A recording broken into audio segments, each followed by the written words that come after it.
craindre. Alors est-ce on n'est pas en train de se faire peur pour rien, Kevin? Bah, c'est Toi, re tu as peur toi Ah, des absolument Chinois pas. qui vont Je débarquer m'en chez nous? claque complètement. Je veux dire, c'est retour vers le passé.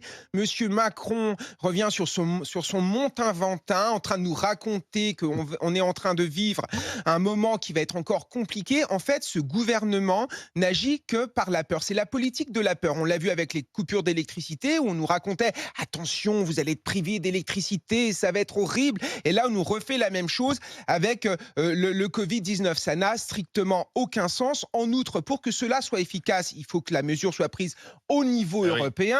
Là, Même si, chacun agit dans son coin. même si la mesure est prise au niveau européen, il faut qu'il y ait un vrai contrôle dans les aéroports, ce qui ne sera jamais le cas. Je crois qu'il faut passer à autre chose, miser sur la vaccination, vacciner les personnes à risque, vacciner les personnes fragiles et arrêter avec cette mesure qui n'ont aucun sens. Et il y a aussi l'aspect économique, parce que les Chinois dépensent beaucoup en France. Il y a un tourisme chinois qui est important. Si on les empêche de rentrer sur le territoire, ça va être une perte économique encore importante. Donc Et toi, pas de mesure, pas toi? de mesure. Non, mais Et Kevin, surtout, ouais.